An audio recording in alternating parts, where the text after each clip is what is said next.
I'm Richard Mackenzie, and my role here is to organise a daffodil planting day, which is going to happen next week. It's an ideal chance to be part of something which is going to last for years. It's going to be something which every spring is going to come up in Cogs, and people are going to know that they've had a chance to be part of that. 1,000 daffodil bulbs. And the reason being is daffodils are always something which makes people smile. And a lot of people use this access road into Cogs to go to the doctors or to the shops. So they're visiting either from Madley Park or whatnot. But we've also got the car park down the bottom for Cogs Manor Farm. So we've got a lot of visitors. But more importantly, a lot of residents use the roads to get home. And it's just a fantastic thing for them to be able to see when they leave for work in the morning and come back in the evening. It shouldn't be just about the daffodils. So the daffodils are just a symbol of what we're trying to achieve here in Cogs. What we're actually trying to achieve is a coming together of the community. Cogs is quite a special place. It's been here for about 30 years as a housing estate.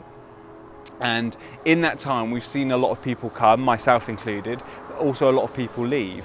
And one of the big problems that we have here, we don't have a lot of problems with antisocial behaviour or graffiti or anything like that, but one of the big problems that we have is isolation. A lot of people feel isolated, even people that go out and work. They come back to the home and they really don't know the people in their area. So by doing events like this, we're trying to encourage people to connect with each other, and that's why it's important that next week we're going to be offering free tea and coffee so people can stand around and chat, cake, which is fantastic. We also got a stall to publicise Street Bank, which is a website which helps people to share stuff locally and get to know their neighbours. Whitney Radio's coming, which is fantastic.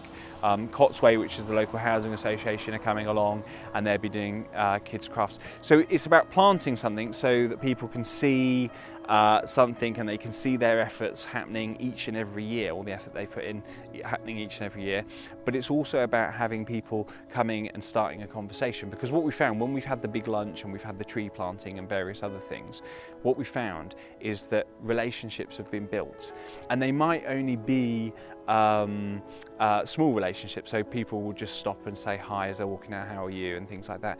But that's the beginning of a really strong community. Other relationships, I mean, myself for instance, just this year, I've got to know probably over 30 to 40 families just living in my road.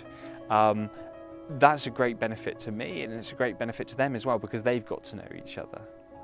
On one side, it's a hugely selfish thing to be doing. A lot of people think that I do these types of things to help the community, but it's a hugely selfish thing. And the reason for that is because it's the type of community that I desire, that I really want to live in, is one where we all know each other. My parents would always talk about the good old days when you left your back door open. I want to go back to the good old days. There's a lot of things happening in our world at the moment which is terrifying. We speak a lot about the war on terror. And for me, planting 1,000 daffodil bulbs is my own personal war on terror. It's a way of getting people involved, getting people to interact, and making our place a more welcoming, a more comfortable place to be. So that we can realise that in actual fact our world isn't as scary as it's portrayed. People should come here because it's just literally going to be, you're going to be able to be part of something which is going to last forever in Cogs. People are going to see these daffodils and they're going to be a part of it. So you'll come, you'll get a few daffodils to plant somewhere along the strip, and enjoy spending some time with your neighbours, have a cup of coffee, have a slice of cake, and yeah, just get to know your neighbours. So the lasting thing is going to be the daffodils, but it's also going to be the relationships with the people that you're going to meet and get to know.